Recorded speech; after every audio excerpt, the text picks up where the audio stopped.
Es psicóloga clínica con maestría en terapia familiar y doctorado en educación para adultos. Actualmente es profesora de desarrollo humano y estudios de familia en Penn State University, Pensilvania, Estados Unidos. Creadora del programa curricular de la maestría en terapia familiar de la Universidad del Valle de México. Creadora de UNIDE, una escuela para adultos mayores en el Estado de México que cuenta con más de 500 adultos. Recientemente creó un programa de entrenamiento para mantener las funciones cognitivas. Actualmente es parte del Centro de Envejecimiento Saludable y del Comité de Desarrollo de Tecnologías para Casas Inteligentes en Penn State University. Ella es la doctora Patricia Aguilera Hermida.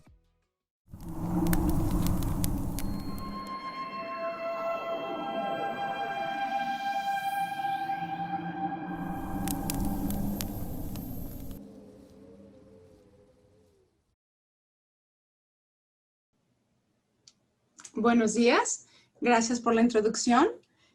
Tal como lo dijeron, soy la doctora Patricia Aguilera, trabajo para Penn State y es un gusto estar aquí. En primera instancia, quiero agradecer al Instituto Estatal de las Personas Mayores, de las Personas Adultas Mayores, quien amablemente me invitó a compartir con ustedes parte de mi pasión y parte del conocimiento que he generado a través de los años. Hoy vamos a hablar acerca de la plasticidad cerebral y los adultos mayores. ¿Por qué tenemos que hablar del cerebro? ¿Por qué el cerebro es importante para los adultos mayores? Bueno, la realidad es que es importante para todos, pero lo que hemos observado es que algunas personas pueden vivir muchos años de su vida y mantener sus funciones mentales intactas. También hemos observado que hay gente que puede mantener su salud mental sin el uso de medicinas. Y los científicos nos preguntamos, ¿por qué? ¿Cómo es esto? ¿Qué sucede? ¿Cuáles son esas cosas que hacen las personas que pueden mantener sus funciones mentales? Y lo estudiamos. Hoy les voy a compartir parte de ese conocimiento. El cerebro es un órgano muy complejo, un órgano bellísimo, muy especializado.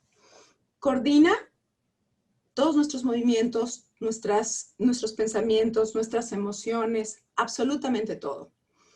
Lo coordina de una manera muy curiosa, maneja, como pueden ustedes ver aquí, maneja electricidad en estas dos neuroncitas que están conectando y mandando electricidad, pero también a través de química, a través de sustancias que se van a generar en nuestro cerebro y que van a influenciar nuestra cotidianidad, la forma en que actuamos diariamente. Cada cerebro es único, no hay dos iguales y se va formando de una manera diferente de acuerdo a las cosas que vivimos. Imagínense esto, el cerebro es como una montaña. En una montaña tenemos un cierto tipo de vegetación, tenemos una cierto tipo de, digamos, forma de la montaña.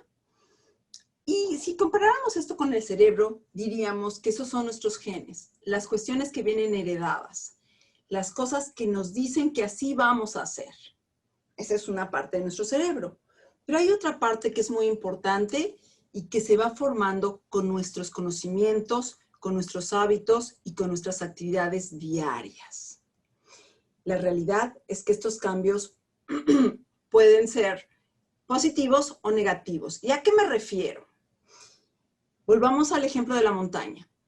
En la montaña, naturalmente, somos de una manera, pero nosotros, con nuestra actividad humana, podemos desarrollar caminos, como este camino que ven ahí, este camino de terracería, que si no se trabaja un poco más, al cabo del tiempo, ¡pum!, la vegetación se lo come otra vez y desaparece.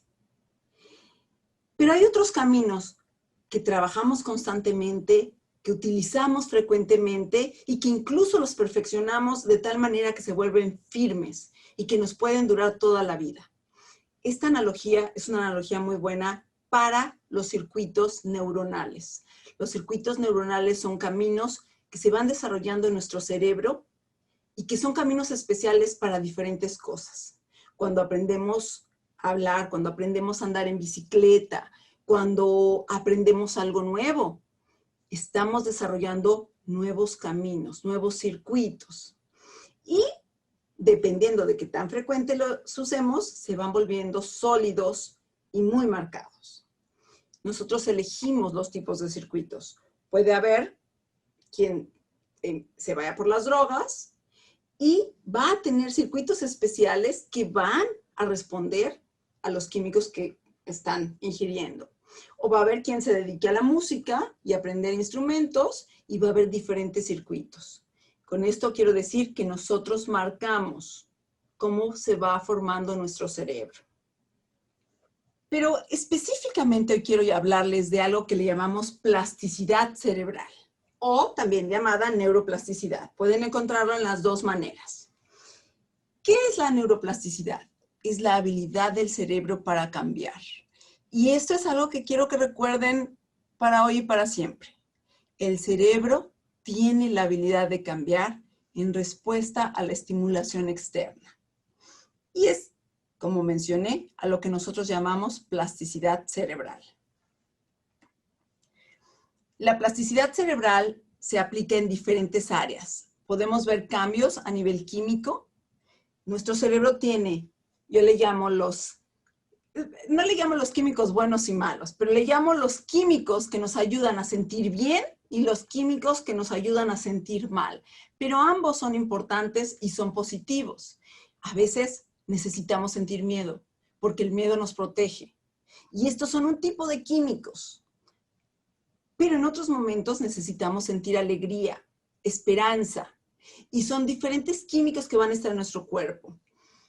No solamente son para emociones. Estos químicos son para manejar un correcto movimiento, son para coordinar diferentes actividades en nuestro cuerpo. Estos químicos son básicamente neurotransmisores y hormonas. Y hay muchos más, pero lo que quiero que ustedes vean es que cuando nosotros hacemos cosas en la vida diaria, alteramos nuestra química. Creamos un poquito más de estos químicos o un poquito más de estos, dependiendo de lo que estamos viviendo. Y regularmente nuestro cerebro maneja un balance de ellos y con este balance nosotros estamos saludables. Pero hay movimiento, hay cambio, constante cambio. También el cerebro es plástico en su estructura. Es decir, no siempre es el mismo, no siempre es la misma cantidad de cerebro porque vamos teniendo nuevas neuronas. ¿Ah? ¿Nuevas neuronas? Si toda la vida nos habían dicho que el cerebro no tenía nuevas neuronas. Bueno, es la belleza de la ciencia. Ahora sabemos que sí hay nuevas neuronas y que no solamente son cuando somos niños, sino que vamos a tenerlas durante toda nuestra vida. Es a lo que nosotros le llamamos neurogénesis. ¿Y por qué?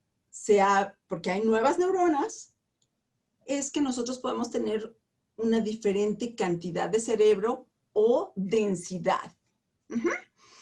También tenemos conexiones y a mí me gusta mucho esa foto donde ven los colorcitos porque son como muchas neuronas que se están conectando y de acuerdo a cómo nosotros conectamos y entre más conectamos es que estamos incrementando nuestras capacidades. Y los colores, yo quisiera que ustedes los asociaran con los químicos que les decía hace un momento. No todos conectan con todos, conectan con los colores que les corresponde, con los químicos que les toca.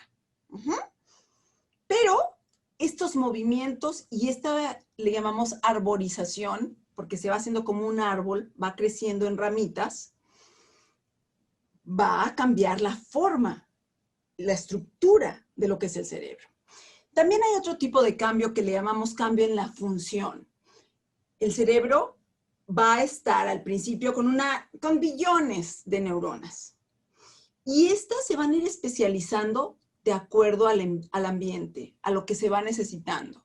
Si un niño vive en Suiza y tiene que hablar 3 idiomas por porque los papás hablan 3 idiomas y por la convivencia con otros países, el niño va a desarrollar esas funciones. Pero tal vez si el niño vive en México, donde nosotros podemos hablar español y podemos vivir perfectamente bien hablando solo el español, tal vez no vamos a desarrollar esas mismas funciones. Pero el punto aquí es, de acuerdo a lo que se va necesitando, el cerebro va cambiando también en sus funciones. ¿Ok? Y las diferentes áreas tomarán diferentes capacidades, podríamos llamarlo así. ¿Por qué la plasticidad cerebral es tan importante? Es importante para todo el desarrollo humano. De cuando estamos pequeños, porque a través de esta plasticidad, de esta capacidad del cerebro de cambio, es que vamos especializando nuestro cerebro y que vamos aprendiendo nuevas cosas. Aprendemos a caminar, aprendemos a hablar, aprendemos a sumar. Y todo esto es por un cerebro plástico, cambiante, flexible. Cuando tenemos un accidente o cuando tenemos un daño, como una embolia, estoy segura que más de uno ha visto a alguien con una embolia y sabemos que puede haber daños en diferentes áreas de nuestro cuerpo.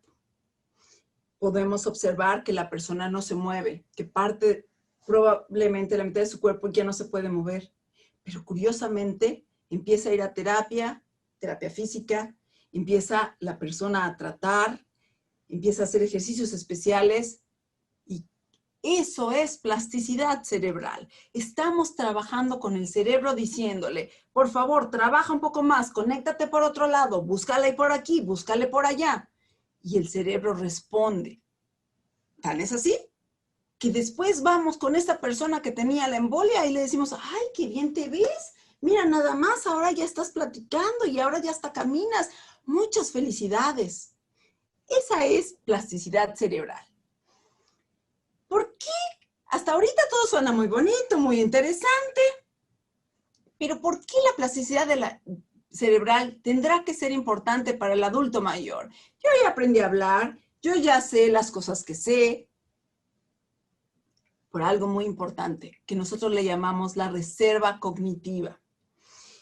Nosotros sabemos que dependiendo la cantidad de conexiones que tengamos en el cerebro, va a ser, en primer lugar, la densidad, es decir, qué tan grueso es, qué tan lleno está, si le pudiéramos llamar de alguna manera, que yo sé que todos sus cerebros están muy llenos y seguros de cosas lindas, pero para esto me gustaría que vieran la foto que está aquí, la de las 2 bolitas con colores. Si nosotros hacemos las actividades de siempre, tenemos nuestros caminos que caminamos constantemente, ¿recuerdan la montaña? Los caminitos de la montaña, y son los circuitos que estamos acostumbrados, las cosas que ya manejamos y que hacemos siempre. Bueno, esta es la primera bolita con pocas conexiones, pero vean la segunda bolita, tiene muchas más. ¿Por qué? Porque somos curiosos y nos gusta aprender nuevas cosas. ¿Por qué? Porque nos hacemos ejercicio y estamos todo el tiempo haciendo que el cerebro trabaje. ¿Por qué?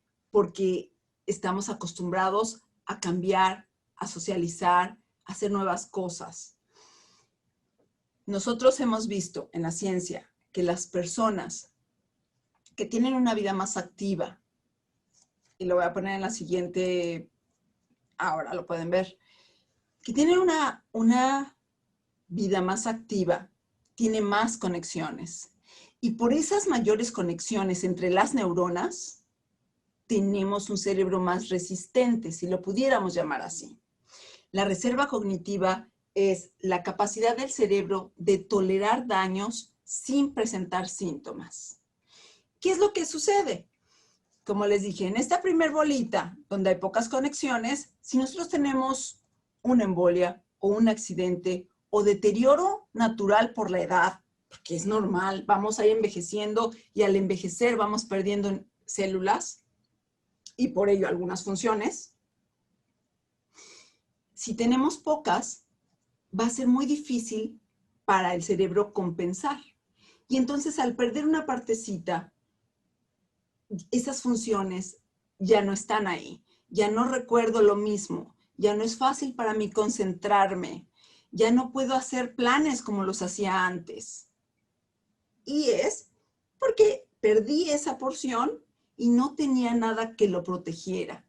Pero si vemos la otra bolita que está llena de conexiones por aquí, por allá, por acá, por acá, por acá, ¿qué sucede? Cuando tenemos una pérdida o un deterioro, como tengo tantas conexiones por todos lados, el cerebro compensa y entonces estas conexiones empiezan a hacer las funciones de esa parte que perdí.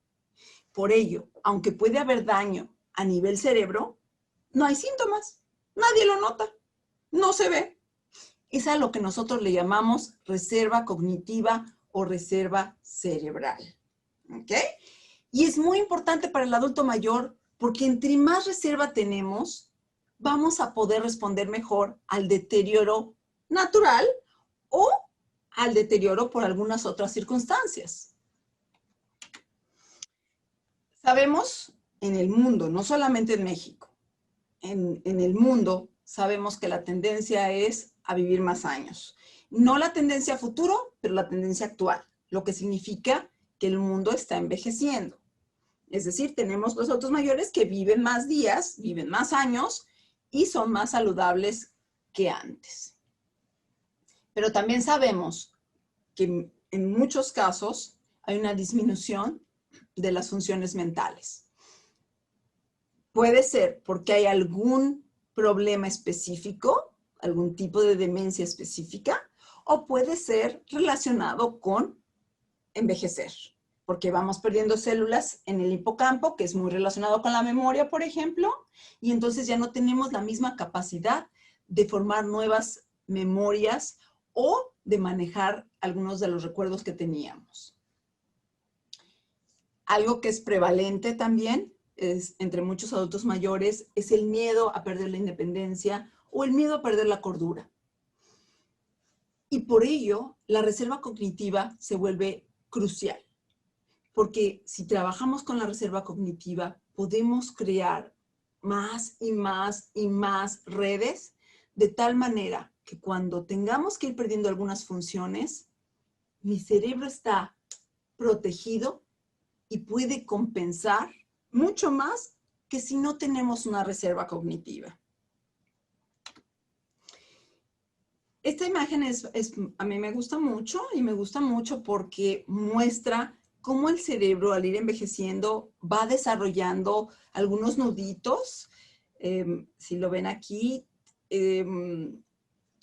bueno, en la foto que está en la parte superior, y estas cositas que se ven como borrositas, les llamamos placas. Son placas de un tipo de proteína, que es de placas de amiloide, les llamamos, y son, por ejemplo, muy características de las personas que tienen Alzheimer. En la parte de abajo vemos un cerebro normal. ¿Pero por qué les estoy enseñando esto? Porque sabemos que hay gente que puede tener placas y nudos, lo que significa, ¿cómo? ¿Tienen Alzheimer? Bueno, en el cerebro tienen las características del Alzheimer, pero, sorpresa, no hay síntomas. Y analizamos los cerebros y vemos las placas, pero la gente no tiene síntomas. Y entonces nuevamente es que regresamos al término de reserva cognitiva. La reserva cognitiva solamente se puede trabajar antes de que el cerebro esté dañado. Porque si el cerebro ya está dañado y nosotros ya perdimos las neuronas, es muy difícil de crear nuevas conexiones. ¿Recuerdan las dos bolitas? Es muy difícil de conectar uno con otro si ya no tengo este pedacito. Entonces, es importante trabajar antes de que esto suceda.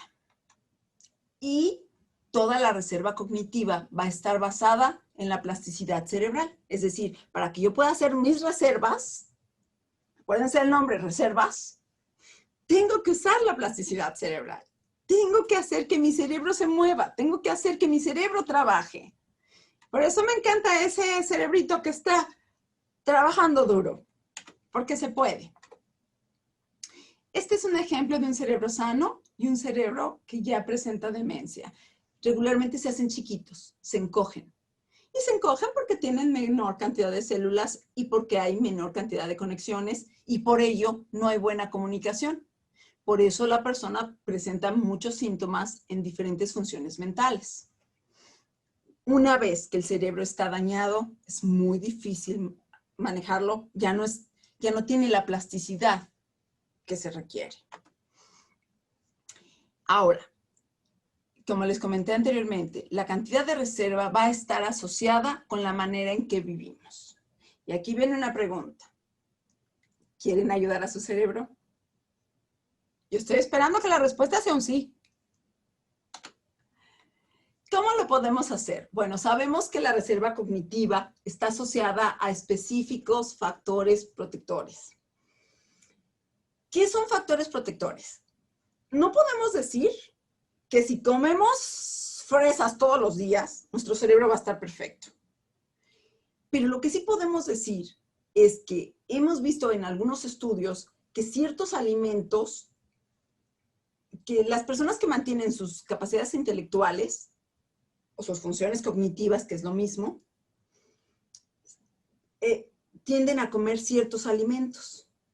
Y hay estudios en donde analizamos cómo un alimento tiene un efecto en el cuerpo. Y gracias a todo eso es que podemos decir que ciertos alimentos son muy saludables para el cerebro, ¿no? Entonces, la nutrición, por ejemplo, va a ser un factor protector. No necesariamente porque comiendo esto específicamente vas a tener el beneficio completo, pero al tener la combinación vas a tener una mejor funcionalidad. ¿Qué es el bien comer? Yo no soy nutrióloga y no les comenté, no soy neuróloga, mi formación soy psicóloga. Como mencionaba al principio, soy psicóloga, soy terapeuta familiar y tengo mi doctorado en educación para adultos, pero parte de la educación para adultos que yo he trabajado mucho es el informar al adulto, porque cuando el adulto está informado, toma mejores decisiones. Y en general, así somos los seres humanos. Cuando sabemos y entendemos el por qué, podemos decidir. Y entonces decidimos qué queremos hacer para nosotros. Pero bueno, esto sale porque no soy nutrióloga, pero lo que sí me gustaría recomendarles es, ¿cómo saber si estoy comiendo bien? Yo les diría, coman de colores. Si ustedes comen de colores, van a estar comiendo de diferentes frutas, diferentes vegetales. Nada más coman de colores. No se vale nada más comer café, o sea, carne. No se vale nada más comer beige, pan. Hay que comer de colores y van a ver que va a haber un mejor funcionamiento a nivel cerebral. Una cuestión básica también es la buena salud. Tenemos que checarnos con el médico, tenemos que mantener nuestro sistema vascular saludable y el sistema vascular es su corazón y sus venas. ¿Es fácil? No, no es fácil. ¿Por qué no es fácil? Porque nuestro corazón y nuestras venas han estado trabajando ya por muchos años y es normal que no siempre estén al 100%. Tal vez ya no tenemos la misma flexibilidad y por eso ahora tenemos problemas de presión arterial, ¿verdad? Es normal que el cuerpo empiece a fallar un poquito. Tenemos que morir, es la vida. Pero eso no quiere decir que tenemos que estar mal mientras estemos vivos, ¿cierto? Entonces, tomando en cuenta esto, mantener nuestros niveles de presión arterial, de azúcar en caso de que seamos diabéticos, es muy importante. Visitar al médico y mantenernos lo más saludables posibles siempre va a ayudar al cerebro. Una cuestión más, la espiritualidad. Y yo puse esa manita ahí tocando esa luz porque la espiritualidad puede vivirse de muchas maneras diferentes. Para algunos a través de la religión, para otros a través de la meditación, para otros a través de la conexión con la naturaleza y el universo. Varía. Pero sabemos que las personas que son espirituales o que practican la espiritualidad tienen también mejores capacidades mentales. Y está relacionado con diferentes cosas. Una, con la concentración y el manejo de la atención. Cuando tú te pones a meditar, a orar, te concentras en algo. pero además, y muy importante, genera sensaciones positivas, emociones positivas, genera esperanza, genera seguridad, genera saber que hay alguien superior que nos protege y nos cuida. Y todo esto son cuestiones positivas que cambian nuestros químicos, ponen más químicos saludables en nuestro cerebro. Pero no vamos a hablar mucho de eso, porque realmente de lo que hoy quiero hablar es de la actividad física, de la socialización y de la educación.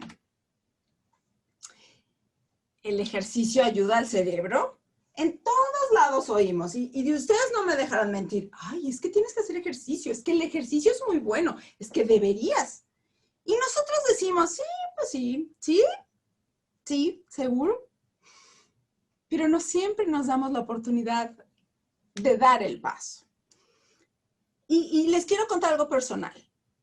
No soy una persona que tampoco haga mucho ejercicio, hasta que descubrí esto. Y ahora que lo descubrí, ya le dije al marido, ¿qué crees? Que ahora sí vamos a salir todos los días.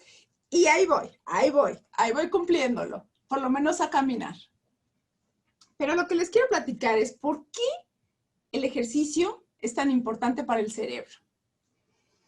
El ejercicio es importante porque, en primer lugar, nos va a ayudar a nuestro sistema vascular, es decir, a tu corazón y en general, a la comunicación de la sangre en tu cuerpo.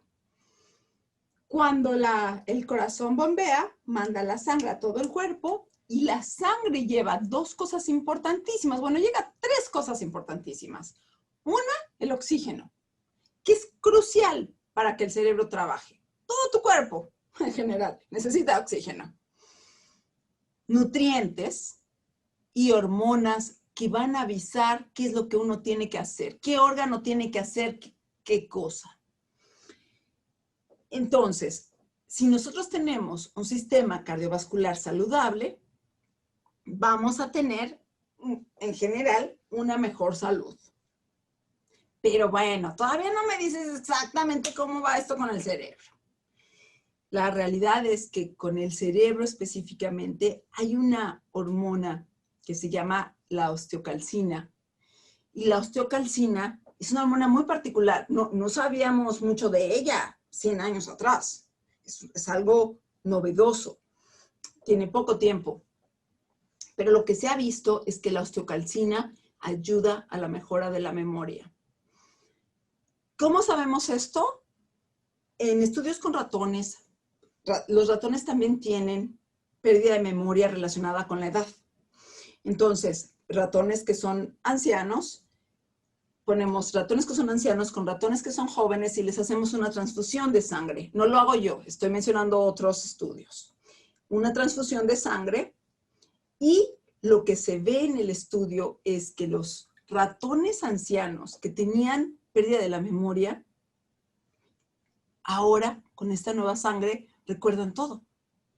Lo que implica que estas nuevas hormonas y estas características de la sangre joven ayuda al cerebro a funcionar bien.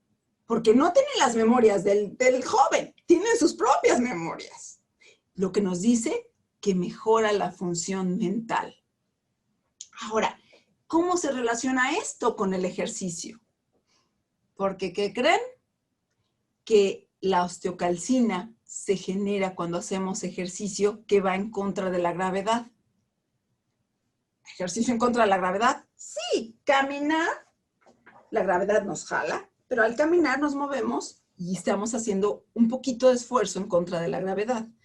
El que nosotros estemos haciendo pesas, el que nosotros estemos bailando, el que prácticamente cualquier ejercicio. El único ejercicio que no es en contra de la gravedad es nadar, pero también es muy bueno para ustedes porque ayuda para la artritis, ayuda para la espalda. En general, todo el ejercicio va a ser muy positivo. Yo quisiera que recordaran esto. Cuando hacemos ejercicio, producimos osteocalcina. Y al producir osteocalcina, mejoramos nuestras funciones mentales en general y también nuestra memoria. Y ahora me gustaría contarles un chistecito. A ver, ¿Qué hace una abeja en un gimnasio?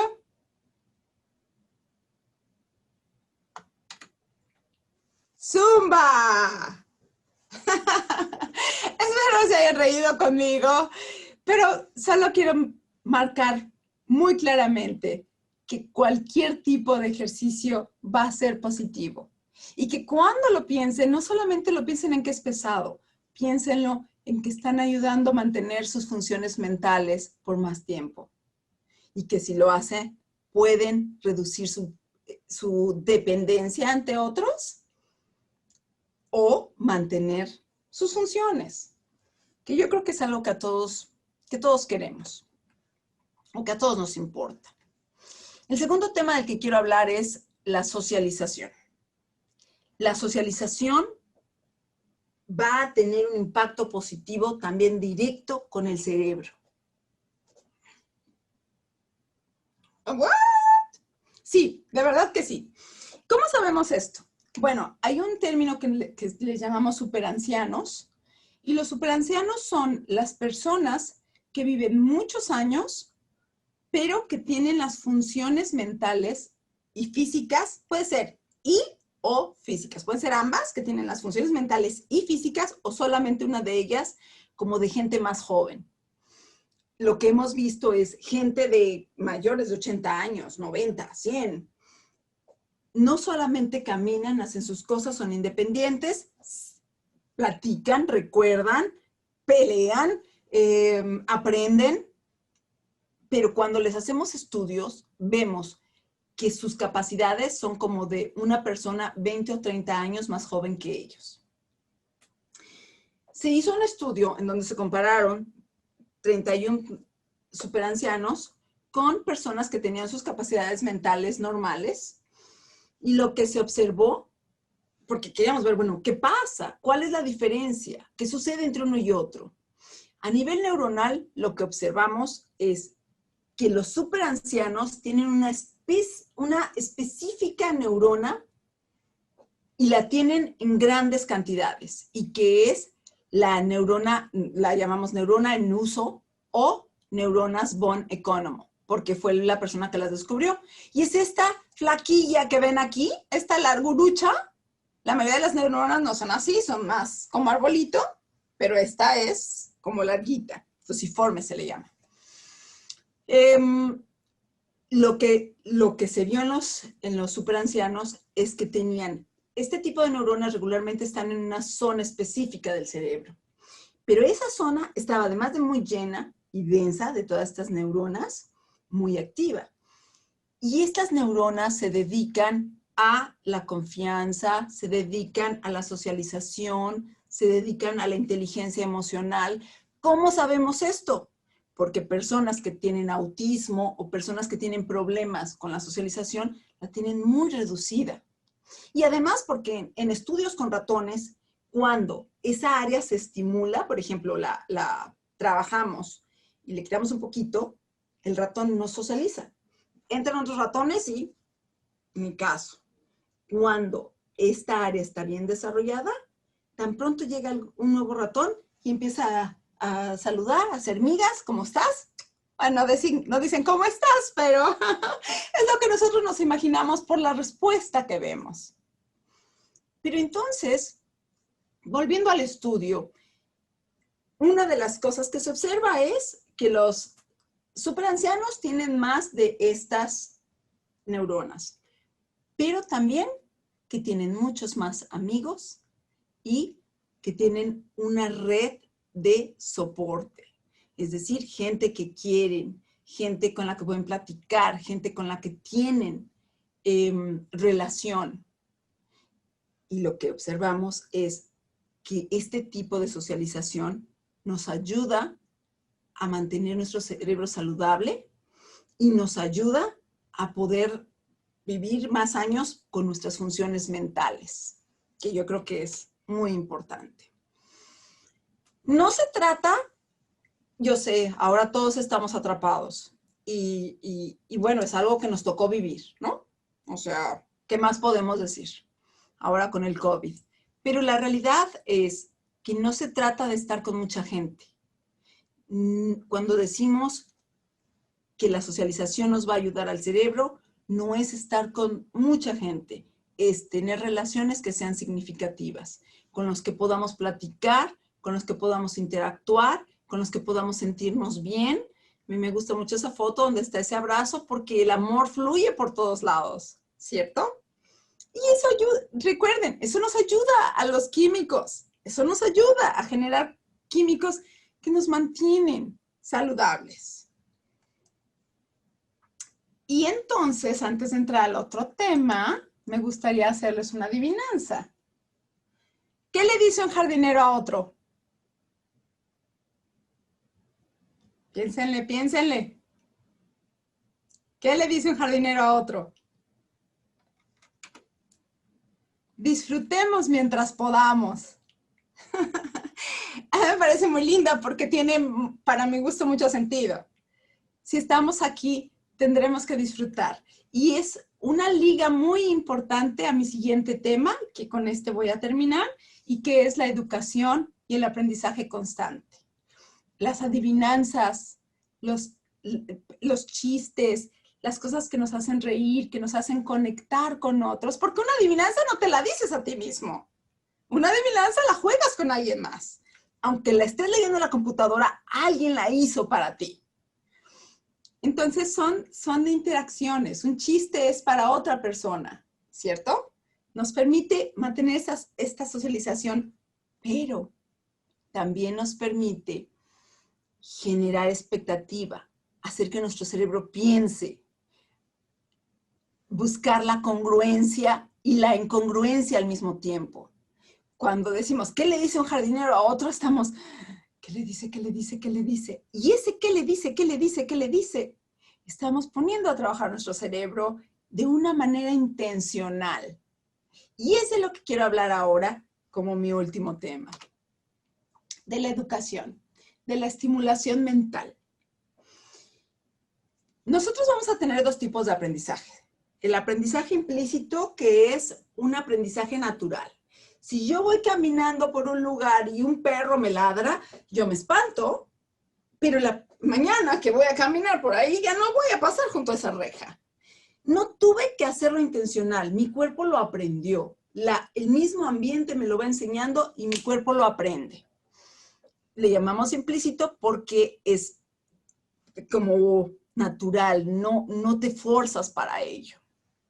Está mayoritariamente relacionado con las cuestiones motoras y perceptuales, es decir, lo que pasa a mi alrededor, lo que está sucediendo, tengo que aprenderlo porque vivo aquí. Y en la medida en que vivo aquí, tengo que responder adecuadamente a ello. ¿Ok? Entonces, ese es el aprendizaje implícito. Pero tenemos otro aprendizaje, que le llamamos el aprendizaje intencional. Y el aprendizaje intencional, fíjense qué bonito y qué interesante. El aprendizaje implícito está en una zona del cerebro. Una zona mucho más animal, nuestra parte animal, pero el aprendizaje intencional está en otra zona diferente. Y la característica del aprendizaje intencional es que requiere un poquito de esfuerzo. Nosotros lo intentamos a propósito, pero no es tan fácil. Como yo le llamo que son como nuestros retos. Si nosotros vamos a aprender algo y es muy fácil, resulta que tal vez ni siquiera lo estamos aprendiendo porque tal vez ya lo sabíamos, ¿no? Pero realmente para aprenderlo implica un poquito de dificultad. Y ese poquito de dificultad es donde estamos abriendo nuevas conexiones, donde está el cerebro. ¿Cómo es esto? ¿Cómo es esto? En esa dificultad lo ponemos a trabajar, lo empujamos un poquito a que haga más y más. ¿Recuerdan las bolitas con los colores y las conexiones? A que haga más y más conexiones. Nosotros tendemos, en general, el ser humano, a repetir las cosas que ya tenemos porque nos da seguridad, porque ya las sabemos.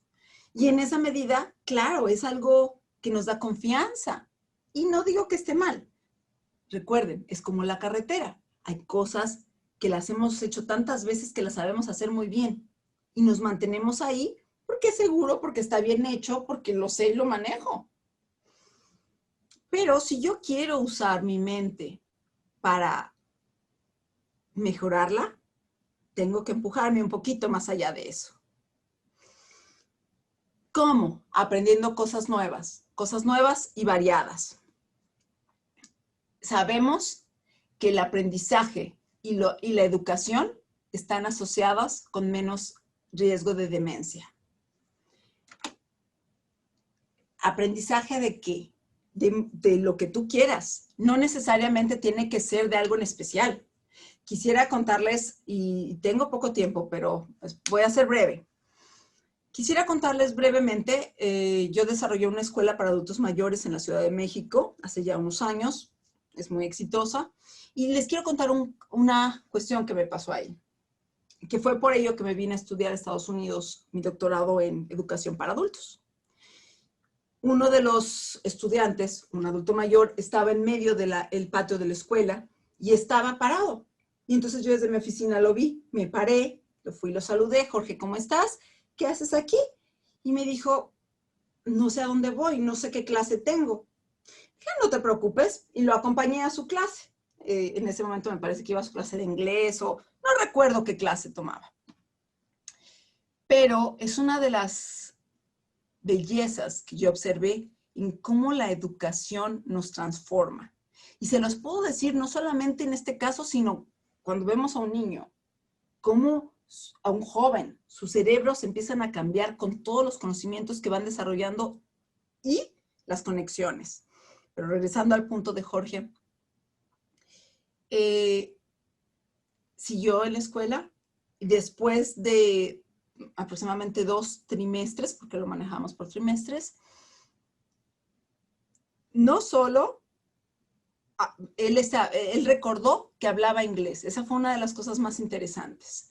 Él ya no se acordaba que él sabía inglés, pero por participar en la clase empezó a recordar, a recordar, a recordar. Empezó a escribir poemas. Un día estaba yo nuevamente en la oficina y oí ruido en uno de los salones y entonces me paré porque ya no era hora de que hubiera gente. Entonces me paro y lo veo sentado con una señora y estaban claramente coqueteando y él estaba leyendo un poema. ¿Y por qué les cuento esto? Porque la realidad es que ¿cuál es la mejor actividad para ustedes? La que les haga feliz, pero que al mismo tiempo los rete. Aquella actividad que me mueve a salir de mi zona de confort, pero que me hace disfrutarla. Les puedo decir que en el caso de esta persona, él ya falleció, pero fue una de las cosas más lindas. Él se transformó a través del aprendizaje y recordó no solo las cosas que ya sabía, sino empezó a desarrollar muchas nuevas cosas. Ya nada más como breviario, hacíamos una ofrenda y hacíamos concurso de calaveritas y él ganó con una calaverita tan preciosa que uno puede ver cómo a través de la estimulación él recuperó muchas de las funciones. Pero no solamente tiene que ser a través de aprender algo especial o de ir a una clase de algo. Podemos, por ejemplo, tal vez te gusta tejer y es algo que haces muy bien. Ya sabes, y eres súper buena, pero estás tan acostumbrada que ya no te retas. Yo te invito a que hagas lo contrario. Busca un nuevo patrón. Busca algo que te haga tratar y que te ponga un poquito en problema, porque así vas a estar empujando tu cerebro. Tal vez vamos diario al mercado o cada semana, no lo sé, o caminatas que damos naturalmente. Y regularmente tomamos las mismas calles. Bueno, ¿qué tal que hoy tomas otras calles? ¿Qué tal te vas por un camino diferente? ¿Eso va a ayudar a mi cerebro? ¿Y sabes por qué? Porque ponemos al cerebro en alerta. Ponemos a que el cerebro se ponga listo para lo que pueda pasar. Y eso le ayuda. Y aprende que aquí hay algunos hoyos que tengo que tener cuidado, que aquí veo nuevas cosas. Ponemos al cerebro a trabajar. Yo puse ahí una cuchara porque porque bueno, si me gusta todo esto, sabrán que me gusta practicar. Y entonces a veces estoy comiendo y digo, a ver, ¿qué tal se siente con la izquierda? Y entonces comemos con la izquierda. ¿Por qué? Por el puro gusto. Por el puro gusto de retar a nuestro mismo cerebro. Los chistes, como les comenté, son muy importantes. ¿Qué le dice un pez a otro? Nada. Nos hacen reír, nos hacen sentir bien y los podemos compartir con gente, que es algo muy lindo. La computadora. Yo sé que esta pandemia nos ha puesto en situaciones muy difíciles, en muchos sentidos, Pero yo creo que algo que nos va a quedar de bueno de esta pandemia es el conocimiento y el aprendizaje de las computadoras. Miren ahora, podemos estar juntos a pesar de que estamos muy lejos físicamente a través de la tecnología. Y el que ustedes se den la oportunidad de aprender nuevas cosas les va a permitir incursionar en mucho más, pero además forzar su cerebro. Muy importante. Y con eso termino, con la autoeficacia. La autoeficacia es la capacidad de las personas de creer que pueden. A mí me gusta mucho esta frase que fue mencionada por Henry Ford y dice, tanto si crees que puedes hacerlo como si no lo crees, en los dos casos tienes razón. Y es cierto, es a lo que llamamos autoeficacia. La autoeficacia es ese pensar que tenemos la capacidad, que sí podemos. Si podemos o no, ¿qué importa? Con que tengamos esa mentalidad, vamos a tener mucho más tendencia a hacerlo que a no hacerlo.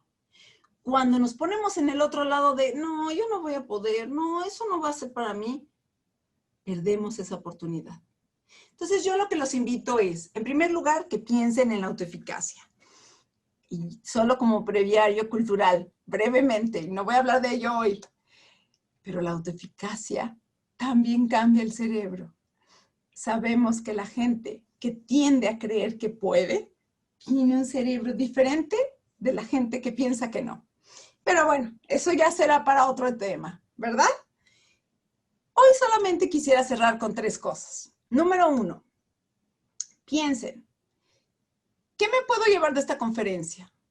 ¿Con qué me quiero quedar? Decididamente. Número 2, ¿quiero hacer algo por mis funciones mentales? Espero que todos estén diciendo, sí, sí. Y entonces esto se liga con la 3. ¿Y qué es? Por favor, decidan 3 acciones que pueden hacer para mejorar sus funciones. No busquen grandes cosas, pero busquen cosas que sean reales. Y van a ver que después de practicar y practicar, como la montaña, vamos a tener mejores caminos y sólidos caminos que nos van a soportar en caso de que algo pase.